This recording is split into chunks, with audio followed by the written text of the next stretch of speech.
Bienvenidos a Mínima Dosis, un podcast dedicado a explorar el tema de las drogas en todas sus dimensiones. Les habla Osvaldo Beltrán. Marihuana, la sustancia que el expresidente Santos fumó en sus épocas universitarias y que su primo Pacho apoyaba legalizar, pero luego cambió de opinión. El tema no es una anécdota de hace 18 años, pública además, que yo no tengo ningún temor a que escudriñe mi vida. Ya son varios los gobiernos que han legalizado el uso recreativo y medicinal del cannabis. ¿Pero por qué la planta fue criminalizada en un principio? La planta ha sido usada por diversas culturas desde hace siglos. Por ejemplo, en 1611 era cultivada por ingleses en colonias como Jamestown, Virginia. La planta para ese entonces no se fumaba, servía para producir fibra. Incluso George Washington la cultivó y la Declaración de Independencia de Thomas Jefferson fue escrita sobre un papel de cáñamo. El consumo llegó al sur de Estados Unidos con la inmigración que produjo la violencia de la Revolución Mexicana entre 1910 y 1911. Los prejuicios hacia los mexicanos llevaron a demonizar el consumo de cannabis, al cual llamaron despectivamente loco weed.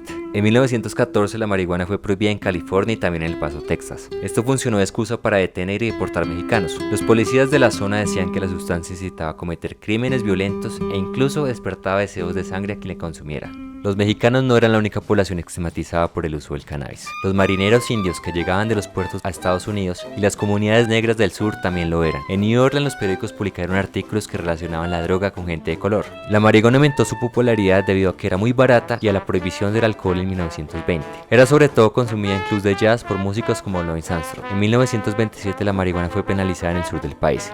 Quien la portara o vendiera podía enfrentar una multa de $500 o 6 meses de cárcel.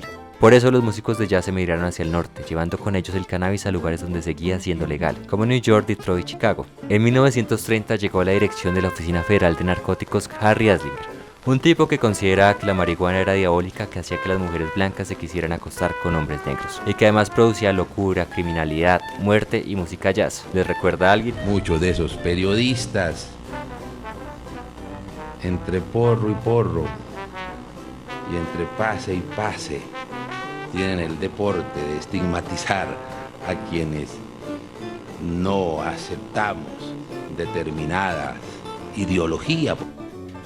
Anslinger apeló al miedo y al odio contra los extranjeros, lo cual funcionó porque para 1931 el cannabis ya era ilegal en 29 estados. En 1933, el fin de la prohibición del alcohol puso en peligro el puesto de Anslinger. Harry reforzó su guerra contra el cannabis. La planta era el caballo de batalla perfecto, ya que representaba el resentimiento de los americanos hacia los inmigrantes debido a los efectos de la Gran Depresión. En 1936, una iglesia financió la película Reefer Madness, que puede ser considerada la propaganda más agresiva contra el cannabis en la historia de la humanidad. Esta básicamente muestra a unos adolescentes fumando cannabis y de repente termina un infierno de asesinatos, locura, orgías y suicidio. Para 1937 Anslinger se valió de un par de mentiritas piadosas para cumplir su cometido. Tomó el caso de Víctor Licata, un joven que mató a su familia con un hacha supuestamente bajo los efectos del cannabis, y el concepto de un científico que decía que la sustancia era muy peligrosa. Así la marihuana fue legalizada en todo el país mediante la ley Marijuana Tax Act. Años después se descubrió que no había ninguna evidencia de consumo de marihuana por parte de Licata,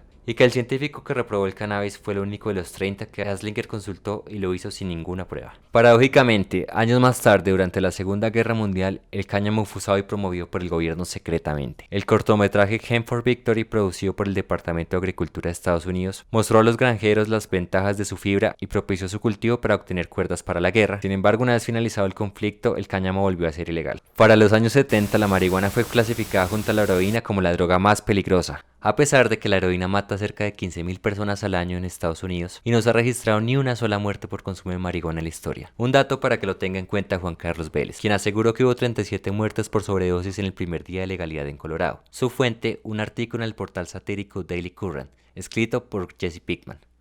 Jesse Pinkman, sí, el de Breaking Bad. Para 1971, Nixon declara la guerra total contra las drogas. Las sustancias narcóticas ilegales fueron consideradas el enemigo número 1 de América. Se invirtieron amplios recursos en planes de cooperación con países productores. Se criminalizaron a los consumidores y a las sustancias. Se reforzó la vigilancia en fronteras y aeropuertos. Y gracias a esto vivimos en un mundo libre de drogas. No fue así. Lo cierto es que actualmente perdemos más de $100.000 millones en la lucha antidrogas en todo el mundo sin mostrar los resultados deseados.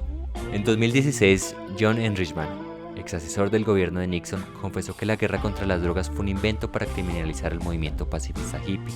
y a las comunidades negras, pues como no se podía hacer ilegal manifestarse contra la guerra o ser negro, se asoció a los hippies con la marihuana y los negros con la heroína. Luego se criminalizó las dos sustancias y así se pudo hacer redadas y arrestar a sus líderes. Pero bueno, no todo ha sido retroceso. A comienzos del año, la Organización Mundial de la Salud pidió excluir al cannabis y a sus derivados de la lista de drogas más peligrosas. Con Uruguay y Canadá ya son dos los países que han legalizado el consumo recreativo, y en Estados Unidos se permite el uso recreativo en 10 estados y en 33 el uso medicinal. Además, muchos países se cansaron de la prohibición y en la sesión especial de la Asamblea General de Naciones Unidas en 2016 dijeron que esperan poder debater las políticas fallidas de drogas. Hay 32 nuevas sustancias que han aparecido en Colombia. Estamos en la estrategia para